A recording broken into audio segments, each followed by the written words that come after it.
The assassination of the Archduke Franz Ferdinand. On June 28, 1914, the Archduke of Austria-Hungary and his wife Sophie took a visit to Sarajevo, Bosnia, to inspect the Imperial Armed Forces, and they ended up crossing paths with members of the Black Hand, who had one goal: to kill them.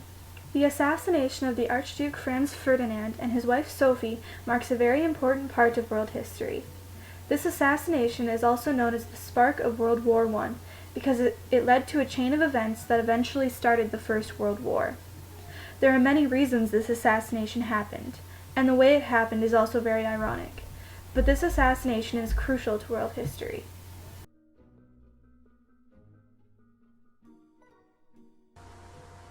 In 1878, the Congress of Berlin passed their final act as Congress.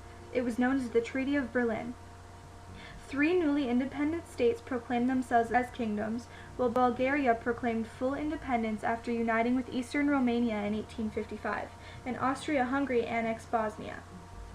As a result of the annexation of Bosnia, in May 1903, Serbian military officials attacked the royal palace of Serbia and demanded to know where the king and queen were.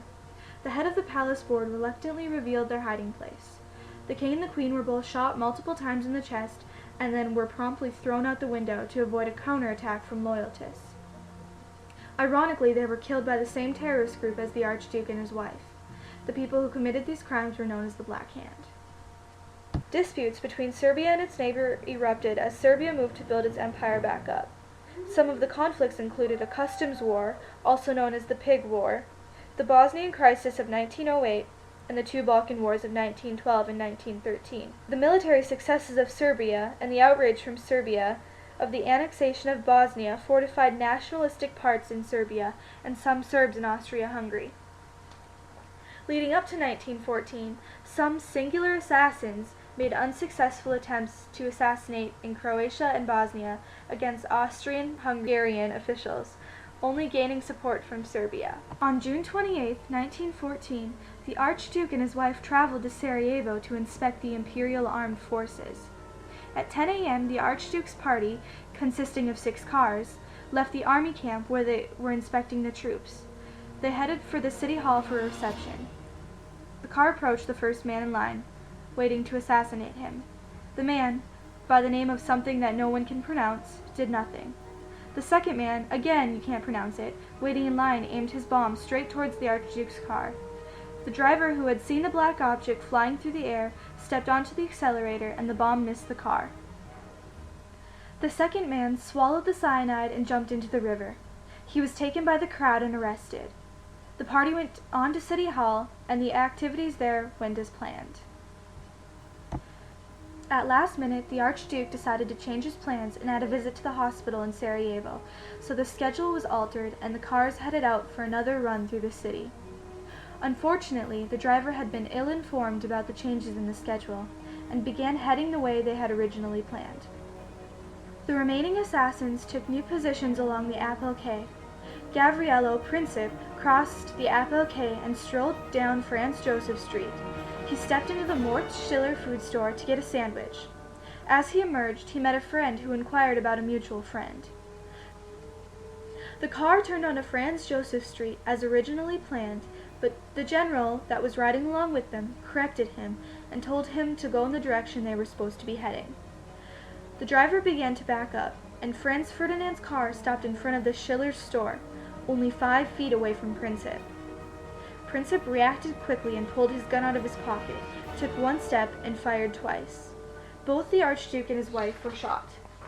Princip attempted to kill himself, but the police got to him before he could fire the gun at his own head, and he was arrested. The general, who thought the shots had missed, ordered the car to go directly toward the governor's residence. Sophie had been shot in the abdomen, and Franz had been shot in the neck. Sophie died before they arrived, and the Archduke shortly afterwards. After these murders, the Austrian-Serbian tensions grew to a high, and the beginning of World War I began to unravel in Europe. Austria-Hungary blamed Serbia for the assassination, and on July 29, 1914, Austria-Hungary declared war on Serbia, beginning World War I. Austria-Hungary, with the help of Germany, went to Serbia with the requisition of terms that Serbia would have to follow. These terms include, for example, that all anti-Austrian propaganda within Serbia be suppressed, and that Austria-Hungary be allowed to conduct its own investigation into the Archduke's killing. Serbia accepted these terms, except one, and the Austrian-Hungarian government went on with their military plans. Meanwhile, Russia begins planning their own steps toward military mobilization as supporters of the Serbs. As the days go on, many of the other allies watch with hesitation as the Austrian-Serbian tension unfolds. The British Foreign Office lobbied its counterparts in Berlin and Paris and Rome, with the idea of an international convention aimed at moderating the conflict. The German government, however, was set against this notation and advised Vienna to go ahead with its plan. On July 28, 1914, with pressure from Germany, Austria-Hungary declared war with Serbia, and Russia ordered mobilization in 4 military districts. That same night, Austria initiated a quick attack on Belgrade. On August 1st, Germany declared war on Russia. Due to France's ally with Russia, on August 3rd, France and Germany declared war on each other, and on August 4th, Britain declared war on Germany. Italy and the United States remained neutral for some time, but were eventually pulled into the war as well.